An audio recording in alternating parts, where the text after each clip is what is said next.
folks, if we could, everybody take your seats. Stephanie, Meg, everybody, okay. Meg, do you want to come up here too? Yep. Come here if you want. Yeah. I was just gonna. McQuine, you're going to come up here? Yeah. Okay. Come on, Leave Meg. those two to sit. You want me to sit? Come on, Meg. Yep. Have a seat. Okay, I'd like to welcome everybody to the Economic Development Committee meeting. I am joined here by city councilors and Rashida Caldwell. I have President Hudson here, and I have Councilor Green. And we're here to discuss the Children Rising project. And we have Stephanie Pascal, and you're going to lead us off here, Steph. And also, folks, everybody knows we're trying new technology here. And yeah, I don't know. of course, it has Is to be at Scott my Sheridan committee still in the meeting. building? Scott? What new I don't know. I didn't do anything. I swear to God. But that disconnected. I just breathe. I did breathe, but So that means it's eluded you how to do this technology, or we're no, he had it we're all set set to go? up. So, what did I do, Scott? So while he's doing that, if I could just start. Meg, why don't you Counselor start? Hogan? Okay. You just take over the meeting. What the heck? I know. I just want to, first of all, say thank you for just addressing and this opportunity to come before the committee to talk about what we think is a really impactful project that has been in the works really for the last 7 years, when the concept around the formation of Blueprint 15 as a community quarterback organization for what we call the old 15th Ward, East Adams neighborhood. And so as part of Blueprint 15, I'm here today.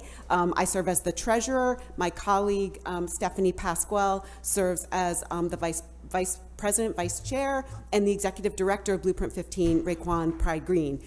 So before we get into the presentation, though, I do want you, and I wanted to make sure that we acknowledge and call out the other folks who are in the room, who are a key part of the day-to-day work that Blueprint 15 does. So Tara Harris, Sabrina Smalls, Kwanka, and then these are the youth. I don't know if you'd like them to stand up and introduce Yes, themselves. stand up, but absolutely. Go ahead. Go ahead, Kareem. My name is Kareem Brown. I live in Providence. My name is Swan. Okay, and let me understand. What do you guys do? Do you need to come up to the microphone? You gotta speak loud.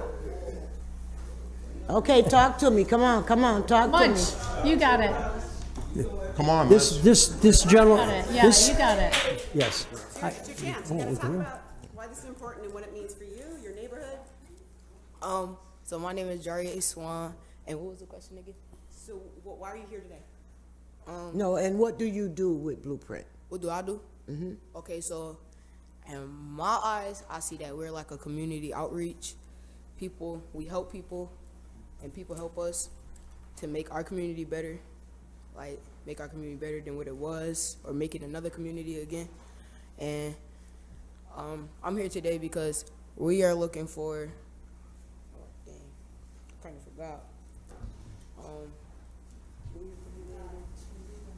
We're here for the Children Rising Center, and why we think y'all should help us with it, unless y'all already is helping us. So yeah. It's great. I guess. Thank you. I guess we can close this meeting there. That sort of locked it up right there. You really should have talked about your opportunity of having a vision of what. Kareem, what do you see the vision? Come up here, baby, for a minute. I need you, Kareem. Listen, talk about. Kareem. So I'm not being. I know some of the things that you guys talked to me about the vision of what you thought the Children's Rising Center should look like. I've totally Talk lost about it. control of this meeting. You know that, Mr. Conroy? You know? Totally lost Talk control. about it. Yeah. If they make you scared, just look over here. Scared? Who's scared of me? I just get out there. Go ahead. Talk about what you want. What's the question? The Children's Rising Center. Remember, you were saying we've talked before previously and things that you guys would want in the Children's Rising Center and why, right? So let's talk. Now it's all coming back. Yeah. The Children Rising. Oh man. Opportunities. What opportunities do you see coming out of this initiative? The rising of the children. That's they got something that'll benefit them. Everything else that they putting out there just hurting them. They have something there that'll benefit them, that'll help them go to where they need to. All right, Thanks, that's what- Greg. Thank you. Thank you. Thank you. Thank you. Terrific.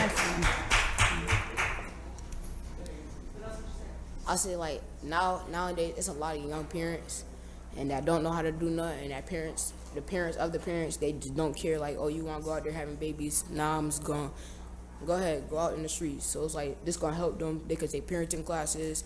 If people want to escape from the streets, they could go to the gym once in a while, take their babies to the place while they go to the gym. It's a lot of young kids that got different type of abilities nowadays, and some schools don't like accept all of that. So it's like, oh, they could, feel me, bring your kid to the children rising center, and I got you. So like, I don't know, it's just like it's not so much of a worry when you go there. Now you know I could go there and I could feel safe. Thank you, Wow, honey. thank you. All right, Wow. now it's your meeting now. Okay, thanks. Sort of back in charge, I guess. But so often, the media sort of concentrates on things that are negative in our community, and we just seen a lot to be proud of and positive in our community. These young folks coming up and addressing us. So I'm going to turn it over to Stephanie.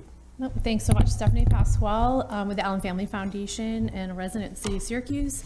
Happy to be here today and just echo everything that was said so far, and I think you all can see why we all feel so strongly and passionately about advancing this project. So we're just going to give you a quick overview of Blueprint 15 today and the project, and know you're going to have a lot of questions. So we want to try to keep the presentation part short and welcome comments and questions as this unfolds. So Raekwon, why don't you kick us off with what's Blueprint 15? Okay, hello, I'm Raekwon Pride Green, the Executive Director of Blueprint 15. And we'll start with an overview of our neighborhood, which we call the old 15th Ward. Some refer to as the new 15th Ward. Initially, when I joined Blueprint 15, it was referred to as the East Adams Project, but some of the people you see in the audience don't identify with being from the East Adams Street neighborhood. So that's why we started referring to it as the 15th Ward, whether you call it old or new. As you can see before you, there's over 1,000 units of public housing, and the majority of the neighborhood is Black. There's also other nationalities there as well. There's a lot of low-income housing families in that community as well, which is one of the main reasons why we want to start there with the support. Let's move on to the next slide. So Blueprint 15 is a non-for-profit organization. We serve as a community quarterback, which means we are the liaison for all the stakeholders who have an interest in making this neighborhood and community a better place. We're part of the Purpose-Built Communities Network. We're the first Purpose-Built community member in the state of New York, and we're the only at this point in time. We feel that we can set the tone for cities like Syracuse and other Rust Belt cities, and hence why we're the Blueprint. We operate off of four pillars. When I came in, it was 3, but now it's 4, and I was part of the group that pushed the narrative that we need economic vitality. It started with mixed income housing, but we understand that better housing is not going to help improve the neighborhood. There's also education, and when we say education, we say cradle through college and career. And then there's community wellness, and the last pillar to be added was economic vitality. We feel like if you have better, healthy, and safe housing, educational opportunities, that help you get better economic opportunities, which creates a healthier and safe community. So why are we doing the Children Rising Center? Early on in the development planning, we interviewed people in the neighborhood. About a third of the neighborhood was able to participate, and we're still working to reach more people in our neighborhood. But they want the same thing that everyone wants in their neighborhood. They want opportunities for their children. They want access to healthy food. They want job opportunities. They want to prevent displacement for themselves. They're all for the mixed income. And not every individual agree with these things, but the majority does. And they want a healthier place to live, and they want to be able to stay in their neighborhoods. So with the Children Rising Center, we address 3 out of the 4 pillars. We don't address housing, obviously, but we address educational opportunities for the children. But it also helps because we're providing that child care component, that people will have access to child care so that they can go back to school. It provides jobs. So even if you need a child care for a job somewhere else, or you can get a job there as well, in the health and wellness by way of our projected partner, the YMCA. And the YMCA will be available for all age groups, but we're targeting the teens. So last year we met with the YMCA so that our youth can talk with them about the things that they want to see in there, which is an indoor turf field for football, for lacrosse, and soccer, because we know there's a lot of soccer players and football players in our neighborhood, and the indoor basketball court, but also the esports gaming lounge. We learned that there are scholarship opportunities for esports nowadays. So we want to make sure the kids in our neighborhood have the best opportunity to take advantage of all those things available to them. And I'll stop right there. That's great. Thanks, Rick. While the tech gets up, if you flip to the Learn, Play, Grow slide in your packet, and I have some extra packets here if anybody needs one. So yes, we know all about the statistics and what's going on in the neighborhood. One that stood out to us, where could Blueprint 15 truly make a difference? And where could we have a strategy or set of strategies that could impact, as you heard from Munch, the long-term vitality of young people in particular. So we started thinking about, wow, if only 6% of the children in our neighborhood are kindergarten ready, could we help address that? And what could we do to do that? And it became abundantly clear that high quality, best-in-class early learning and childcare was critical. So our center will have in the Learn part about 13,000 square feet to have 120 slots for early learning and childcare from ages 0 to 5. So that'll help 120 households at any given time either attend job training, workforce development, or employment, and as well as having these wonderful experiences for the littles so that they're as best prepared as possible to enter kindergarten. And on the play part, you heard a little bit about the Play Center, and that's a parent-child engagement space modeled after the Play Space in Auburn, New York. But the idea is for parents or caregivers and their littles, age 0 to maybe 8, 0 to 6, 0 to 8, to come on in and play, and that bonding and brain development can occur during play, and that literacy development occurs during play. And there'll be play facilitators to help at all times in age-appropriate stations for folks to come and just unwind 12 months a year. So even in the winter, you come to the play space, and the hot days of summer, come to the play space. And I think anyone who's been there, and I know all of you guys got to go, can attest your blood pressure just comes down. And you take your shoes off, and we all want to play there. And it's a wonderful, wonderful part of, and I think, unique strategy. And on the Grow side, and the Health and Wellness Center, I mean, I don't think I could say it any better than these guys, having, and what Raekwon talked about around having sort of diverse experiences, not just basketball, but basketball, an indoor half play field, or half soccer field, having cardio equipment and classes and really fun, warm, welcoming spaces to go to get that exercise for all ages. But in particular, we want to make sure this center is really welcoming to young and older teens at different hours for them. So if you flip to the next page, you kind of have this idea of what the neighborhood, the master plan unfolded to identify, like, where's the best spot for this? Place matters. Walking distance matters, clear sidewalks matter, and the location for the Children Rising Center right now is on a little more than 2.5 acres of land at the corner of Taylor and State and Taylor and Townsend Streets, where Latimer Terrace now exists as part of McKinney Manor. And I just want you all to know that the location of this wasn't taken lightly. During master planning, lots of locations were suggested, like way down Salina Street and kind of out of the actual neighborhood. And we feel really strongly that this partnership with the Syracuse Housing Authority and that, thanks, Dave. And let me not, I'm gonna jump in for a minute. Sure. I'm glad that you mentioned the partnership with Syracuse Housing, because we're gonna give Syracuse Housing an opportunity as well to talk about their project and what they have going on. Sorry, Councilor, your meeting. No, it's okay, President Hudson, you take over anytime you want. See, that's why I get along. No, that's great. And we really do hope by building the center here that this corner kind of serves as that front porch of the neighborhood, that folks come by and see this beautiful building kind of rising, and that it's, you know, again, welcoming and super fun, vibrant space. President Hudson's point, and Michael, maybe you can address this. Are we, you talked about walkability and accessibility. Are we all coordinated with our DPW and sidewalk people and all that once this thing comes together? Yeah, so that's one of the beautiful planning together things. And all that? Absolutely, Councilor. So Michael Collins, Commissioner of Neighborhood and Business Development, and that's one of the beautiful things about the way that Blueprint 15 plays that community quarterback role, is we've been able to make sure that all city departments are involved in when we look at the overall planning. So DPW through not just transportation, but also the water department, sewers. And obviously the school district and all that. I'll let them to speak to that. But as far as through the city, the answer is yes. But through the city, we've got Sarah Walton is our director of East Adams Development, which obviously includes this, and this is the most important development that's within her portfolio. But she serves as the point person to be able to coordinate all the departments. Okay, Commissioner, you okay with that, Steph? Yeah, Yeah, absolutely. You're all set as far as the coordination goes and everything, right? No, absolutely. It's been going really well, and appreciate the comment, because sometimes infrastructure gets overlooked, but we have been talking about infrastructure. Maybe It's always nice when we have a chance to build a community, because obviously the 15th Ward was ravaged by bad decisions.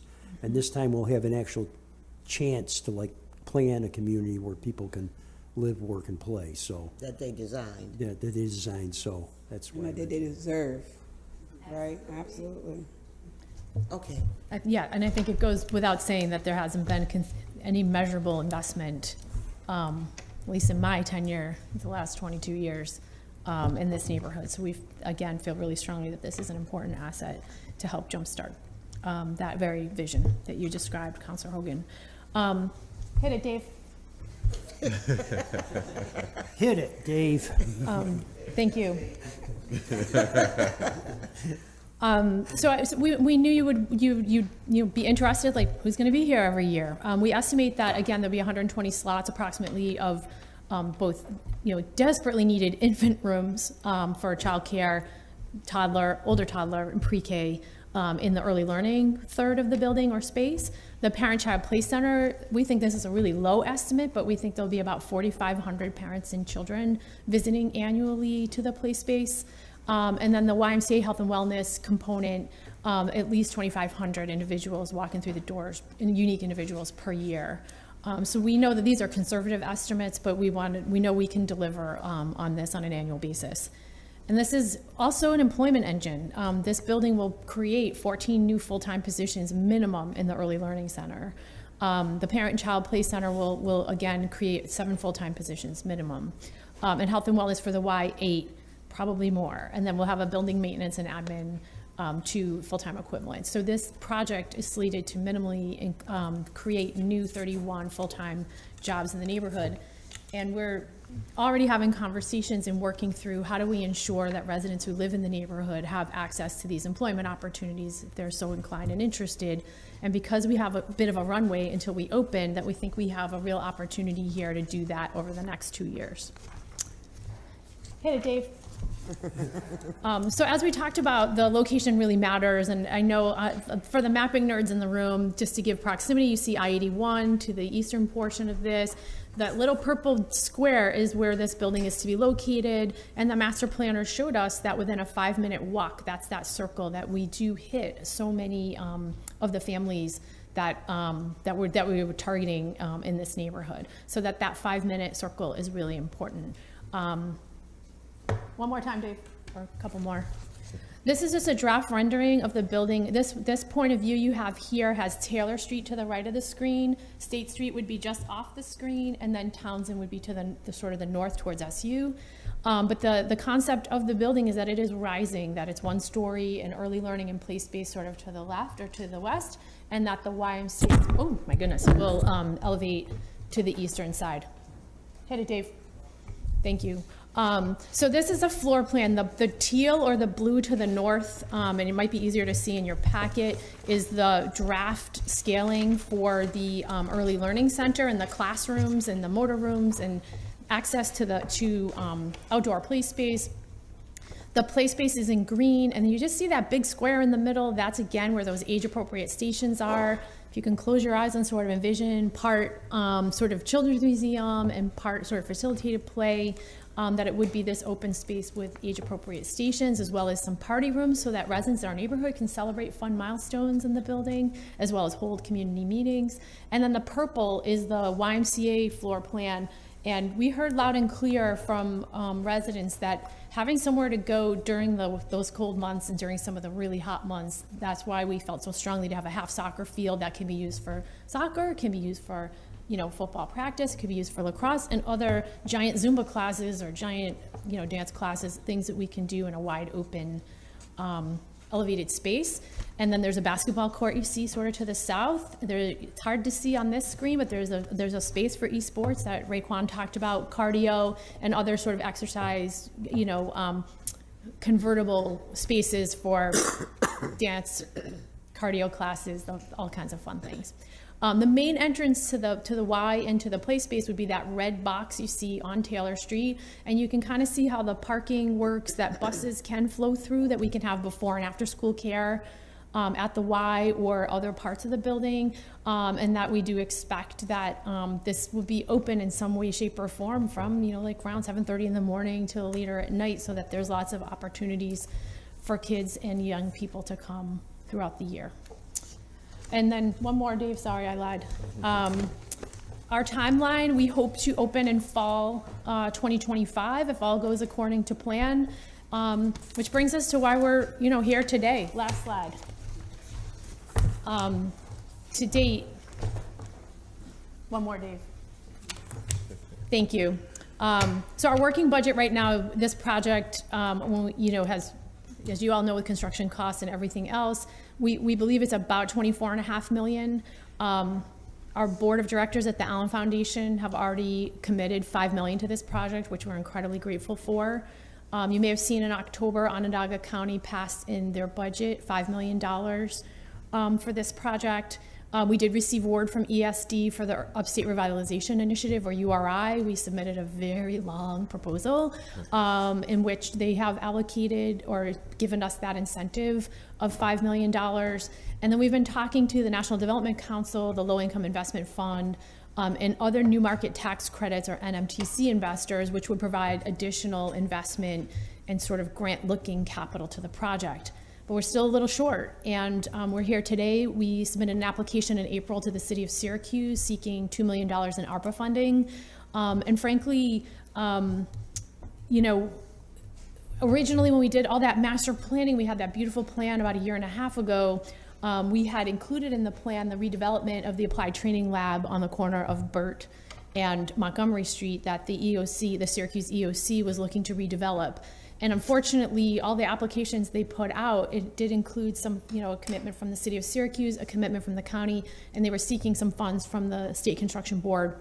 And unfortunately, it wasn't approved. So we knew they had to, return those funds to the city of Syracuse. What we're here to ask you today is let's keep those dollars in the new 15th Ward neighborhood and support the Children's Rising Center, particularly the child care and early learning component of the project. So we specifically submitted our request for the capital funds to support child care and early learning versus just generic for the whole building. So with that, unless the team has anything else to offer, we're happy to answer any questions you all have. Councilors? Go ahead. I see it in your eyes. You always do, President. So the play space, obviously I'm a potential user of it. I've been to the Auburn one, it's awesome. Talk to me a little bit about, is the target demographic neighborhood residents? Is there gonna be, do you hope to have people from the whole community come? How do you envision that part of it? Yeah, do you want to take that one? So, based on the Auburn play space, which was a pilot, grew out of conversations in that city about how do you support parents and caregivers, especially in a climate that's really cold and there's no place to go with a child from 0 to 6, other than maybe the mall to run around. Our intention for all of this is always rooted in what is best for the current and future residents of this neighborhood. So that is the primary target audience. It will definitely be for the 120 childcare slots. We know there's already a huge demand from people asking for that, but our preference for everything is for this neighborhood. It's very much deeply in partnership with the Syracuse Housing Authority, and there's close connections so that the residents that are there now, both the residents that are in McKinley Manor, but that will then be coming back to also live in the neighborhood, and Pioneer Homes and Central Village. But as we know, the reason that this neighborhood and this whole community will be really revitalized is that if there are people who will come and spend money in this community and support some of the small businesses that we hope to also put in some of the buildings as part of the economic vitality that Raekwon talked about. So we are also hoping that that is part of the plan, that you would come with your family, that everybody in the community that would also come and be a part of this to make it successful. Questions? You know, I love this part of it, where you're going to be able to actually work with Martin Luther King School to transition the kids as they go into kindergarten, first grade. That's terrific. And that's the proximity that's so important to that. You know, where they're at home at the Children Rising Center, and then they just go right down the street to Martin Luther King. You know, they're part of that. That's how you build neighborhood and community.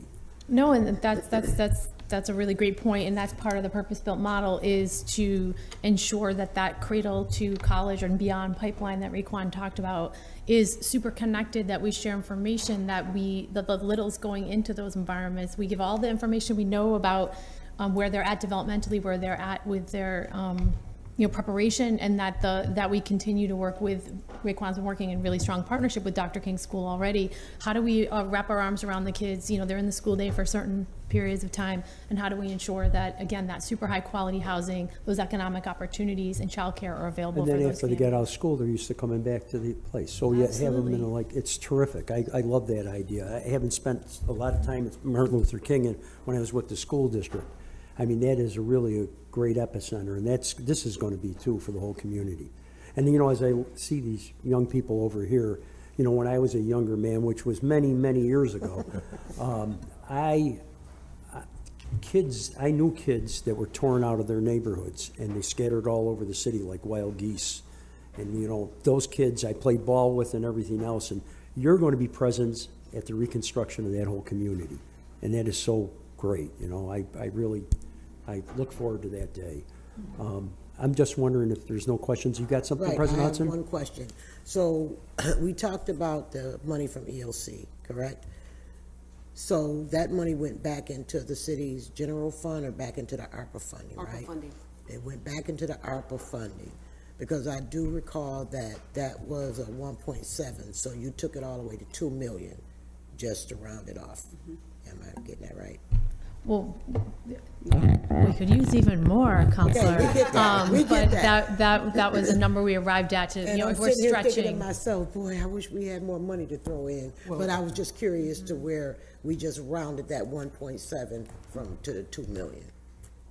Well, maybe, Commissioner, maybe, I mean, how allocated is all that money? We get that allocation as far as American Rescue Plan money, it's all allocated, and then, you know, we were able to be flexible and nimble enough to move this money over from where it was to this.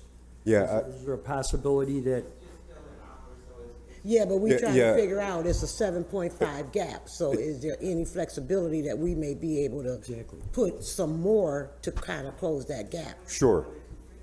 Well, so, and I was just looking to see if Jen Tift is here. it's all She's not asking at the questions moment. at So, the same time? I'm only kidding. no, that's okay. I'll probably get part of some It's of all them the right, same right? question. So basically, we've got, when it comes to the American Rescue Plan Act, there's the difference between obligated, which is what the council will do, encumbered, which is then when we go to contract, and spend when we pay it out. So we had obligated the money towards the EOC project as discussed at that 1.7. Because of the fact that it never went to contract and never got paid out. So there hasn't been an exchange of cash. Overall, we've obligated about 120, over the 123 million, knowing that not every project is going to use every dollar or hit a timeline. So what I would say is, right now, we believe that $2 million is, we know we can do that. More than that, I think we'd have to go back and talk to Jen Tift, just because of the fact that we're over the 123 already. Because we are on excuse me, President, but we are on a deadline, obviously. Well, so right. So we're on a deadline. Everything needs to be contracted by December 31st of 2024, spent by December 31st, 2026.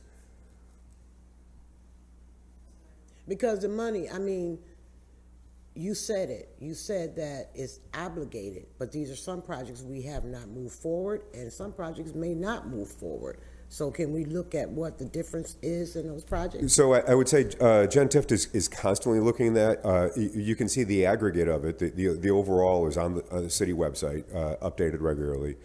And I know you all know it very well from the presentation that it happened from that. What I would say is we're always taking a look at it. It's a combination of a few different things, right? So we've got projects where, because of the delays in supplies coming in, sometimes those costs come up. Sometimes if something might get delayed enough, we'll be concerned that perhaps we should come back to you as a city and say, let's look at this from a capital fund standpoint, because we're concerned about that timing, and we have all collectively committed that we will not give a penny of this back to the Treasury. We're going to spend every bit of it. We're just always have that eye on making sure that we're maximizing it. Did that answer your question? You did, Okay. but I'll be back at you. I'll be ready. And Stephanie, one quick question for you. I know that this is for the footprint, correct? So when we're talking about the why and we're talking about membership, at some point, I see this growing. So once it grows, does it open up a little broader to the bigger community?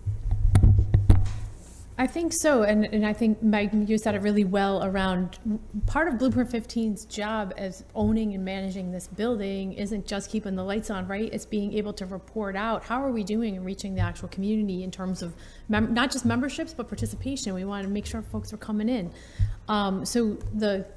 We also want to make sure there's plenty of room for this neighborhood's residents to come in. But I do expect, as we're going to learn every year. Initially, I do believe we're going to be focusing on finding ways to make this super affordable for families to come and use it and work out all the glitches. And then as the neighborhood changes, and I know you guys are going to hear from SHA soon, as it grows in population, I assume we'll have greater utilization and growth in this facility as well as wherever the Y has services. Raekwon, exact footprint, tell me. So our footprint, it starts on East Adams Street. It goes all the way to Carvin Street, and it starts on Almond Street /81 Bridge and go to Salina Street. Thank you. To the west. To the west. Yeah. Right, because the footprint is not just in the Syracuse housing, it stretches Yeah, further a big along rectangle. that whole corridor, so I just want people to be aware of that. So I want to make a statement, and this is just something that dear to me. My family is from that footprint, 15 ward. I have a lot of information and data my grandfather collected. So, and I love to listen to stories. So when my dad talks to me and his friends talk to me, it means something to me because they are part of the reason why we are here today, right? It's all about change and growth. And he explained to me, he said, having an opportunity where the families and community and youth can come and learn and play basketball, just be a part of a community together is going to change lives and save lives. They talked about when they were young, if they would have had that there, they were going and sneaking in places to try to play, right? Because it wasn't opportunity in that footprint, right? And we know how our weather is here in Syracuse too, how, once it gets cold, snows out, it's not opportunity. So having an opportunity for the community to be able to go get health and wellness, education, just become a community together, again, really meant something to me. Just listening to the stories that I know of from my family in that footprint, some of the struggles that they wish they had back in the, I ain't gonna tell you how long ago, but just to say that. So that's just a statement I want to say. And one quickie, I'm flipping back on process and contracts. So as far as commitments, who's committed so far? I know we're working with the Y. Do we have commitment from the Y? So we do have a memorandum of understanding or MOU with the Y to go through this planning phase to figure out all these awesome questions you guys are talking about. Like if we want to offer best in class service, how do you pay for that and keep it affordable?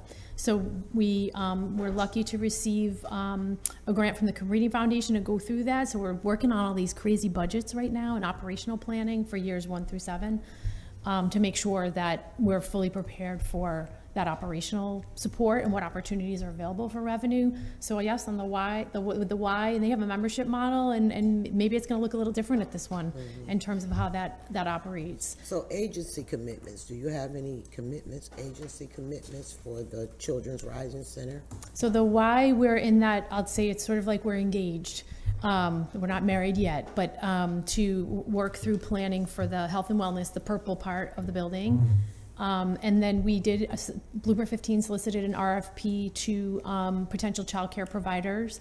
4 nonprofit providers applied, 2 were selected for interviews, and we'll bring before our board in July our recommendation for a selected provider. So by the end of July, we should have another MOU in place with that provider, so that during this whole planning phase, they're part of it, and they're helping both on the physical design to make sure that the childcare needs, like all the storage and all the things they need to operate a quality facility are there, but also on the operational side that we can afford to do what we want to do. And Raquan, who's doing the esports? That would be in the YMCA, so they'll pretty Okay. much dictate that. Okay. Okay. I'm done. Thank you, President Hudson. I was wondering, Mr. Simmons, former City Councilor Simmons, do you want to say anything? Well, we're gonna bring them so they can talk Bring it, about. we can bring him up here for 5 SHA. minutes and Oh, I no, can, he coming up to talk about their project. yeah. Are there any more questions for Blueprint? Blueprint, we're doubling up? Okay. Yeah. we're gonna double. Do you want him to speak, though, on behalf of the Children Rising Center? Yeah, that's what I thought. How's that all meld in together, Bill? Yeah, no, it's working very well. I think that, as you can imagine, Go on. They got you going back and forth. so I think it's working very well. You can imagine a program of this size and complexity with all the stakeholders and partners. Given all of that, we've been moving in a very positive direction, and you'll see some of the progress that we made on the housing end, and so it's been a great partnership because everybody knows, as the Blueprint folks have mentioned earlier, that you have to have the investment in the people as well as the infrastructure to make this neighborhood work. And so it's pretty amazing the amount of money that we need for this project and the progress that we're making and the commitments forthcoming. We're excited about it. Okay, that's good, Bill. 'Cause communication's an important thing. for Very. this whole thing, so, Bill got his team, so we'll let them come up here and give an overview. okay, good. Any other questions, Children Rising? Just thank you for the opportunity, appreciate Well, it. you know what, I'd just like to thank the Allen Foundation for their continuing commitment to this community. Our brothers and sisters over the county ledge too for the $5 million. So, it's everybody pulling together is pretty amazing, so. And Stephanie, Raquan, thank you for working with Yeah. those babies. The best. And I think if I would say anything, that you can be assured that if you commit the funds from the ARPA, that we will get it done and that we will make it happen, because I think we feel Blueprint 15, the board and the foundation feel just deeply committed to, I think sometimes we try and do great things, we just can't get it across the finish line. Like, we will take anything we can do to be able to get this across the finish line, because we've promised this to the neighborhood and the kids and the community. So we can assure you that we will spend those funds. They will not just be given, they'll be encumbered and they will be contracted. Outstanding. So, Thank Thank you. you, thank you. All right, SHA, let's get it. Oh, that's your meeting. No, it's okay. You done took I'm taking a break here, Whatever. And I'm just gonna give full disclosure. I'm on Blueprint, I know about the project, and I'm gonna be skating out of here at 1:15. Listen, she told you, get up here, hurry up, 'cause she out. You heard that? How are you doing? Thank you.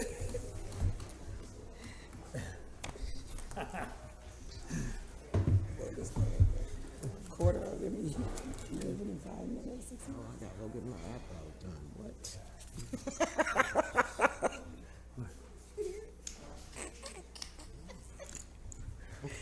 Okay. Okay, what? Are we doing new technology with this too? Wow. Yeah. Wow, we're double header. In my committee meeting. Your committee I meeting. know, unbelievable. Yeah. That's what they say. Okay, so are we all we're all set to go? Yeah. Almost. So to our friends from SHA, we're demoing some new technology for our conference room. So you're a part of that experiment. Thank you for your patience working through this. This is a great new step forward, but there's some bumps in the road. Okay, yeah. No, I recognize that. When I was on the council, we used to use the old screen back there. Yeah. That's nice. And it wasn't from a laptop. We didn't have them back then. No, I'm just playing. Okay, are we set to go?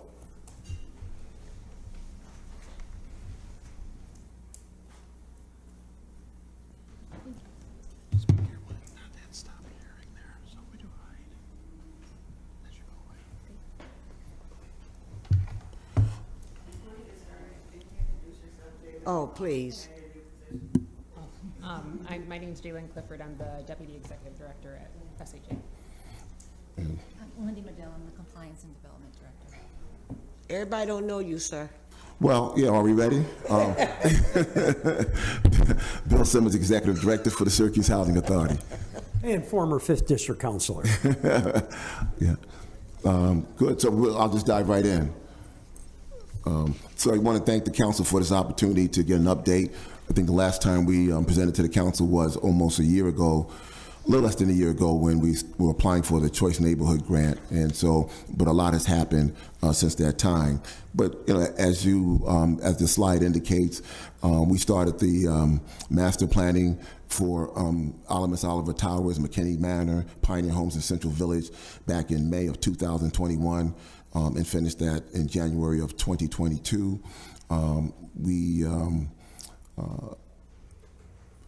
had a number of meetings with residents and got a great deal of input to really address a plan that sort of started, well, as most of you know, all of this really started with the I-81 opportunity. And when there was all this discussion almost over 10 years ago about tearing down I-81 and what that opportunity can look like. The Syracuse Housing Authority had hired a master planner back in 2016 by the name of Gilmore and Keene out of Washington. And they went through a similar type of process and talking to residents and looking at the opportunity here at this footprint, its location close to downtown and where all the largest employers are at Syracuse University and the hospitals. And what came out of that master plan in 2016 was that, well, we'll talk a lot about what the residents wanted, but they just thought that this was an opportunity to really deconcentrate poverty in this neighborhood and have mixed income housing because of this location. Little did we know back 16 years ago we were going to have this major problem on our hands of affordable housing. So the program is more even in greater need now than ever before. And so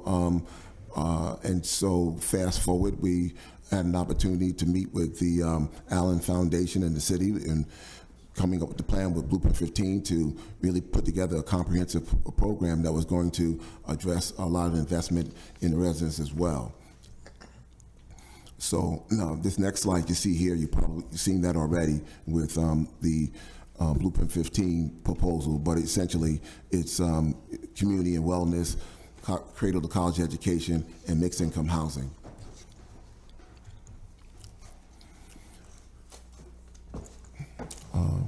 What this slide just essentially demonstrates is pretty much the area in which we're looking to focus on, especially in the Choice Neighborhood Grant.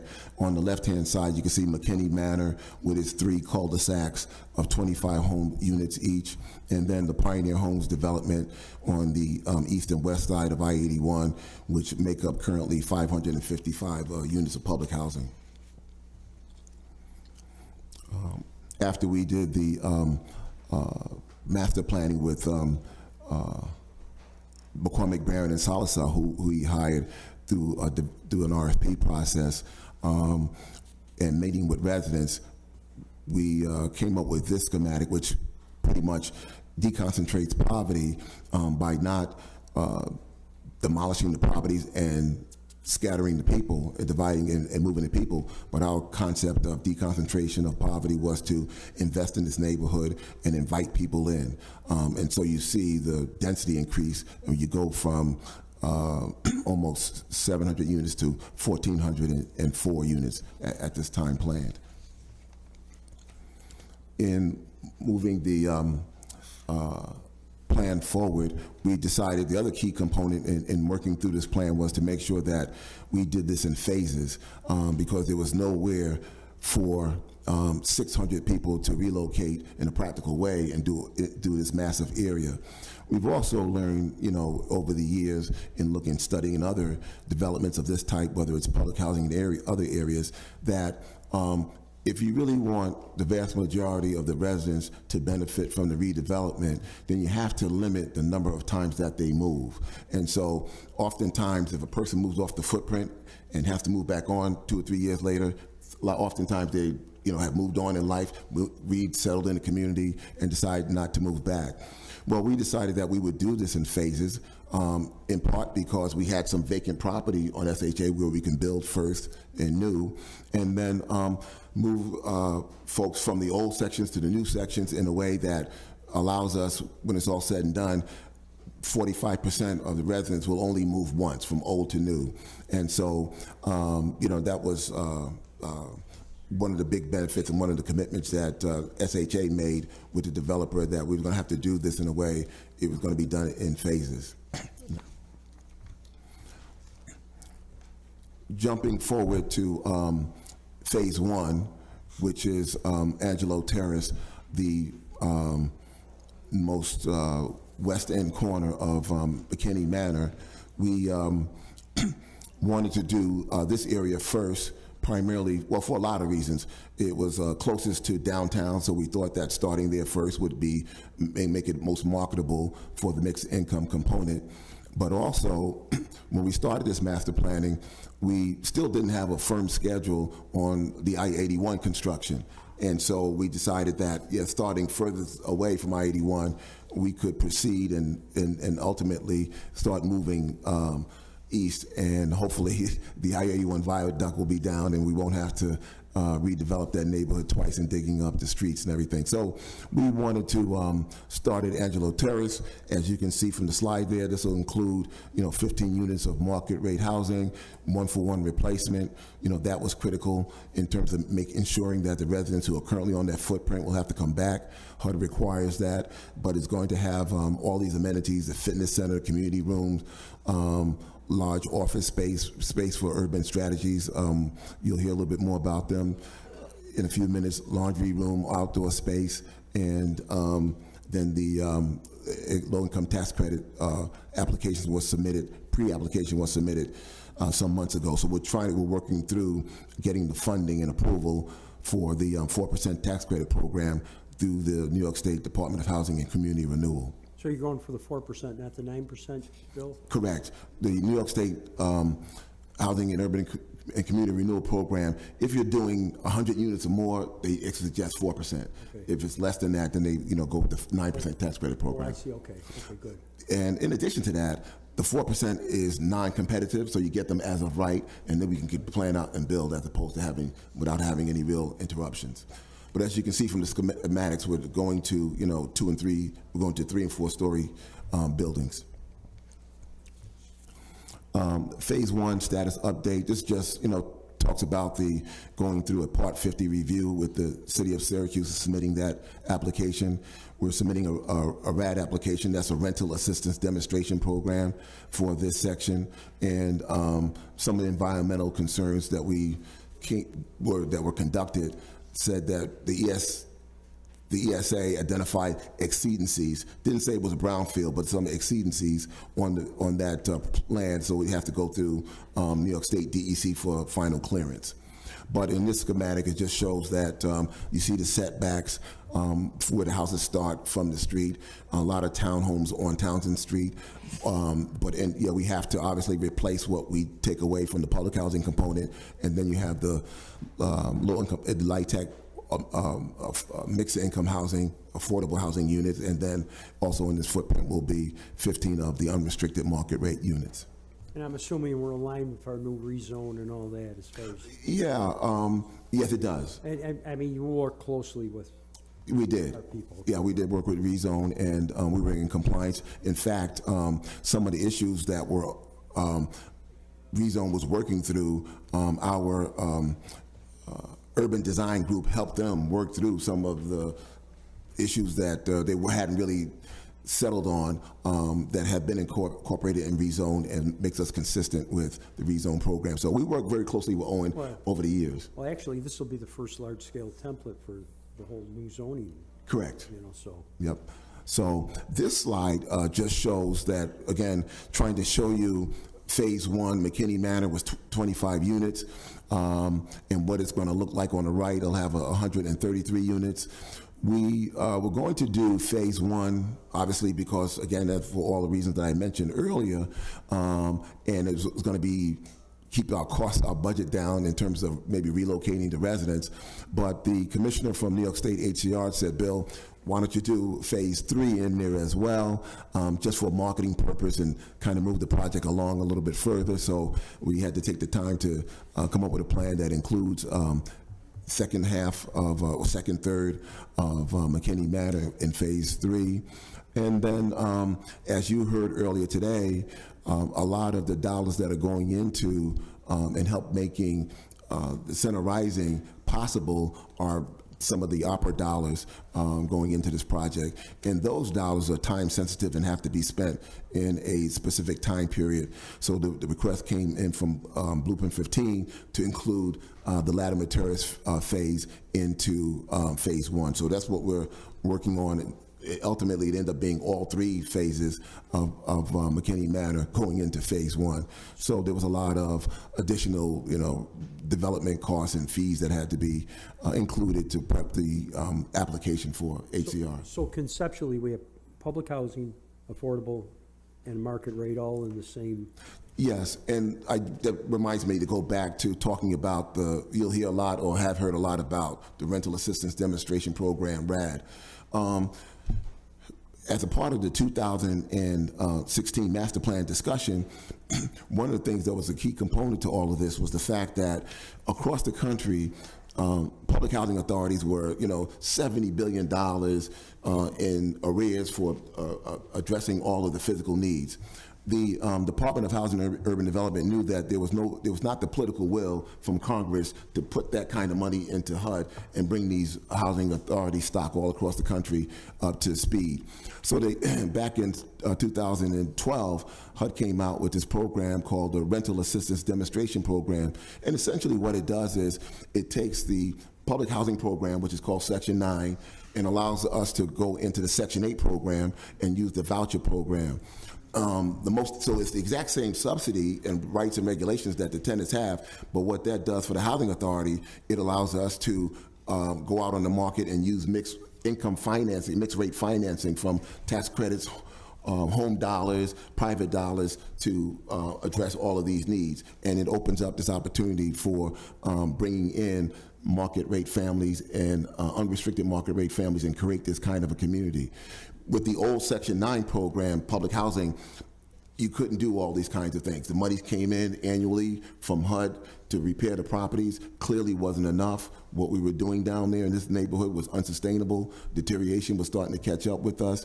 But by going into the RAD program, it frees us up to use the tax credit program and other federal and private dollars for this redevelopment. Procedurally, how does that affect the tenants who've been public housing and now they go into a sort of a different program? Is it the same application, the same?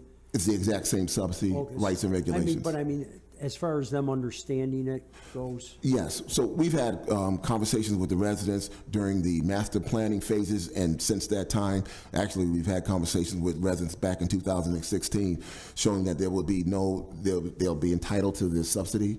Their rights are the same.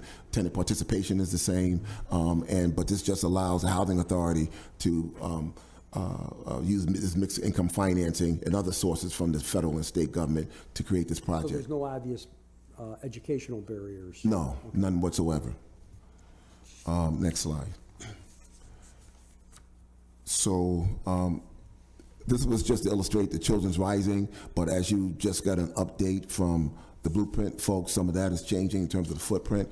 But this is just, a rendering of what it would look like if you were on Townsend Street. If you're on East Adams and Townsend and we're just looking south, the level of new housing and the street curbing and the landscaping. Next slide. This is the north in South Townsend, looking that direction. Just to give you another view, and as you can see on the lower levels, there's opportunity for commercial space. So this is a mixed income, mixed use, and mixed residential kind of property. Next. This is the view from East Adams and South Townsend. Again, just showing you some renderings on the tree landscaping and what it ultimately will look like down the road. The other thing is Phase 2. We put an application in for Phase 2 funding as well. That's 1107 South State Street. This is the old Salvation Army lot. Syracuse Housing Authority owned that. It's on the corner of Burt Street and State, across from Hops Church. This is programmed for 126 units, 100% affordable LIHTC program. It'll be 77 units for seniors. Again, talking about building new and creating new space for some of our existing residents. And then there'll be a Phase B, which is the YMCA component. 49 units, they're going to get their own separate building. And as I mentioned earlier, before, this was a vacant lot, so we had an opportunity to build new there without any relocation costs and environmental concerns. The reason why the YMCA is getting 49 units is because when we, as you'll see earlier, when we decided to rehab or needed to rehab Miss Oliver Towers, the Syracuse Housing Authority had the YWCA program in there. It's a supportive housing program for domestic violence victims, which was in there since prior to my coming to the Syracuse Housing Authority. And so for fair housing rules, we had to make sure that in redeveloping AOT and having that as a senior unit, we had to build out for the YWCA. So they're going to get a nice new space, and we're working with them to get some supportive housing dollars through the ESHI program. So this is the, when you hear us talk about Phase 2, it's that vacant lot where we're building out these new developments.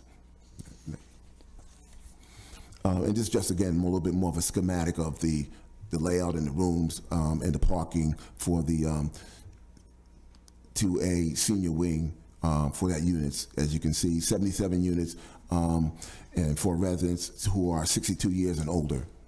And there'll be libraries, laundry space, outdoor terraces, fitness center, and community rooms. Next. Phase 2B is the YWCA. Get my application in, or? Well, when you want to come over to Freedom Commons, you'll want to move in right away. Those apartments are beautiful, and those are going to be replicated. Yeah, so 2B, 49 units for domestic violence survivors at the YWCA, with the amenities of the fitness center, community rooms, lounges, many of the things that are being replicated in the rest of the developments. And as I mentioned before, these are some of the financing that we'll be using to build this out and getting some additional supportive housing dollars through the ESHI, New York State ESHI program. And then this is, kind of a rendering of what it'll look like on that block when it's all said and done. Well, another thing. Yeah, and, just again, quickly, I know that relocation is an important part of all of this, especially for elected officials who get questions on these issues all the time. And, as I mentioned earlier, we're doing this in phases. We're building new first, and so we can have the least amount of impact on residents. They can move into the new units first. The New York State, New York State HCR, as well as HUD, requires that all of these residents who, whether they move once or they move off the premises, they have the right of return to come back to the development when it's all complete. We have, there's like 75 units of housing on McKinney Manor. Probably 61, 63 of those are full right now. In some of our preliminary survey of the residents in that in McKinney Manor, probably half of them want to move into existing public housing. So that'll be a big help for us. And because when you sit down and talk to the residents and explain the difference between being in public housing and being in the private sector, and they have to have down payments and deposits, and you got to take care of the property, and you got to pay for utility costs. You know, we've talked about who wants to stay in public housing while this redevelopment takes place, and quite a few of them raise their hand because it's just a huge benefit for them.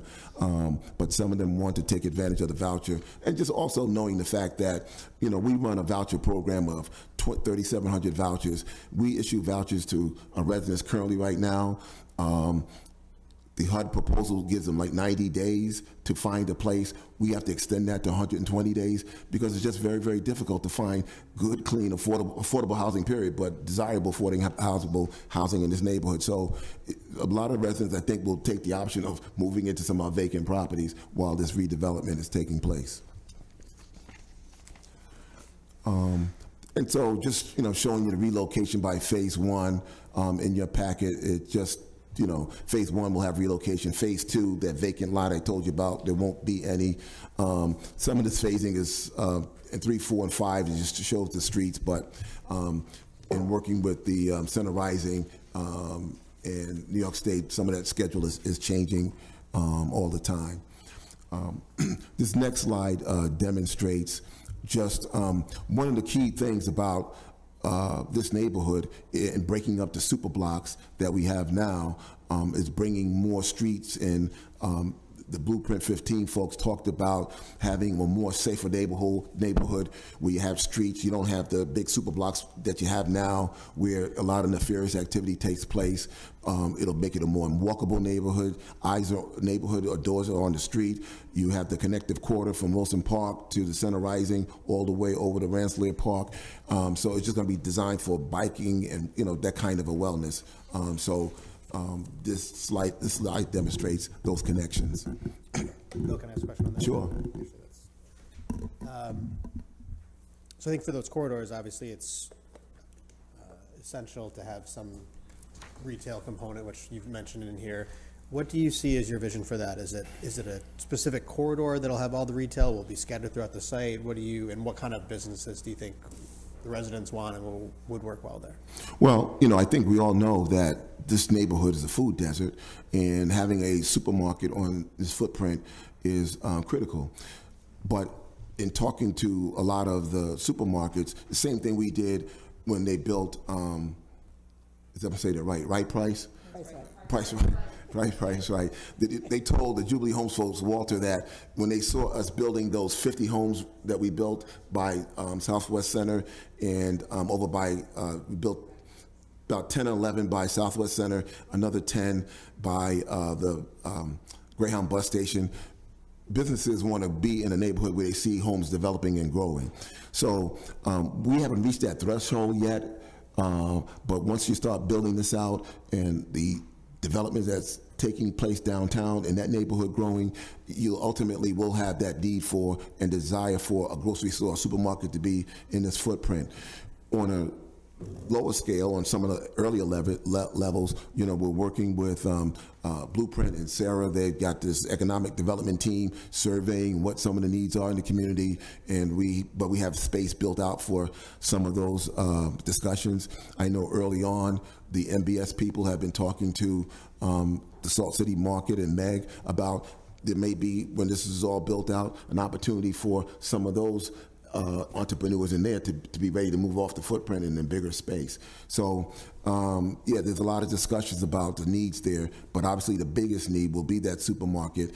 And as time goes on and its footprint grows, you'll see that need.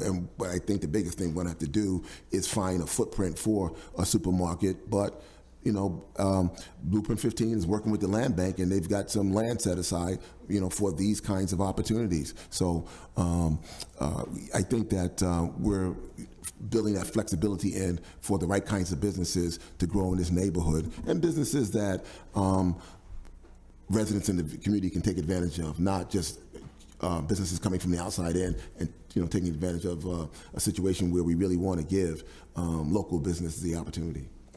And you know, you've got a million different things to contend with, so I understand that. But I do think, to the extent that you're able to cluster and have like one main commercial corridor, like whether it be Townsend or whether it be on the street like that, I mean, because you can envision the businesses that would work well together. Like if you have a laundromat next to a coffee shop, someone may go get coffee while they're waiting for laundry versus if they're on the other side of the site, you know what I mean, it's scattered, they may not. So I think to the extent you can have retail all kind of clustered together, it probably would be the best for the businesses and for the residents. Yeah, no, that's a good point. Because essentially, when you talk about laundromats, you also talk about dry cleaning. There's no dry cleaning in that neighborhood. Those are the kind of things that are going to need to take place. So you're right, the cluster approach is the best, and there are opportunities to, for lack of a better word, increase the square footage on some of those areas to accommodate maybe even the appropriate type of supermarket that would service that neighborhood as we wait for, as the neighborhood continues to grow. Because to a large degree, this will be like an emerging neighborhood. As it grows, you'll want to see more people moving into the neighborhood and more businesses. And the only place that we're not landlocked is going south. Some of the demographics and footprint that Raekwon was talking about, and going a little bit to the west.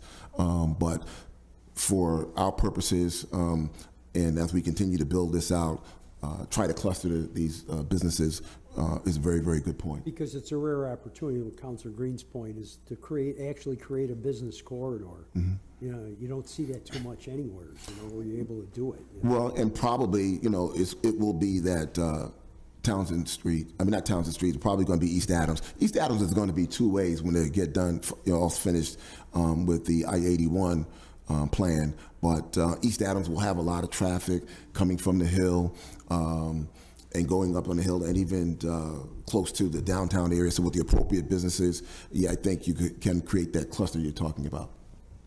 Especially the grocery store will be an anchor that would bring people in, and then they could, the adjacent business would benefit from that foot traffic from the grocery store. So I think that, NBS has a commercial component to their developer, in working with Blueprint and the city's economic development team, should be able to attract early on some type of a grocery store or supermarket. Well, supermarket, maybe a grocery store.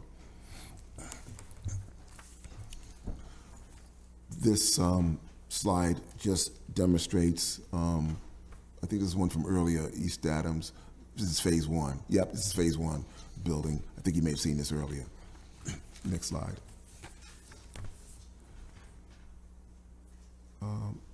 So he's parking, how much parking is involved here anyway? Will you screen that off and all that? Yeah, it's going to be 98 spots, obviously what's required by zoning and good planning. Actually, we did a little bit, maybe we should check that a little bit. Check, zoning goes. Oh, okay, sure. Not need, As many? yeah. Okay. Designed to put working with the city for some of the tree canopy grants to bring in more trees and work on that carbon footprint. Yeah, and so again, you can flip through these pretty quick because I think they just show the rendering of what's going to happen, and I think many of the councilors have a pretty good sense, and it's in their packet, of what the neighborhood is going to look like going forward. Any questions? It's, like I said before, it's not too often in the history of the city where you get to create a whole new neighborhood. And Yeah. It's a great thing, but it's quite a burden on you guys, obviously, to get everything right, but it's perfect. Well, just everything comes together. The I-81 opportunity, the Housing Authority to go into the RAD program, the fact that the Housing Authority own vacant land so we can build first, and just taking advantage of all that, the downtown redeveloping is really a unique opportunity. And I think at some point, if maybe we could have a separate meeting on, or just maybe an informal meeting regarding the financing of everything. Okay. So we at least know where the revenue streams are for Yeah. Yeah, we'll be happy to come back anytime. Yeah. Okay.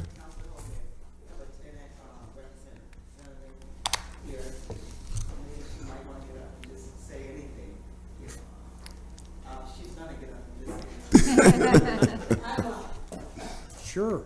Come on, what the heck? I've lost control of this. Hello, good evening, everyone. I'm Tara Harris. I'm a lifelong resident of Syracuse Housing. I do several things. I work for Blueprint 15. I'm the vice chairperson for Pioneer Homes. I'm also the secretary for Pioneer Homes. I am a resident health advocate for University Hospital. I'm also on the design team for the Children's Rising Center. And I just want to say I'm excited about everything that's going on.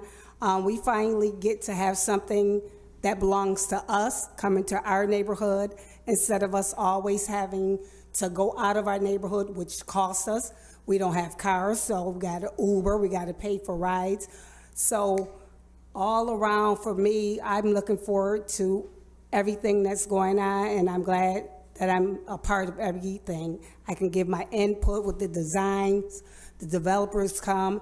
It's good to have somebody asking us in the community what we want instead of somebody giving us what they think we should have. So thank you, Katie, for pushing me. Tara, that is, you know, if we have a citizen like you in every neighborhood, we're going to have a great city. That's all I can say. So, any other questions from my counselors? Do you want to bring anybody else up, Katie? Okay. Listen, I appreciate this so much to bring us.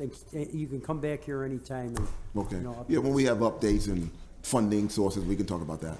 okay. Thank you. So I'll adjourn this. Thanks a lot. Thank you.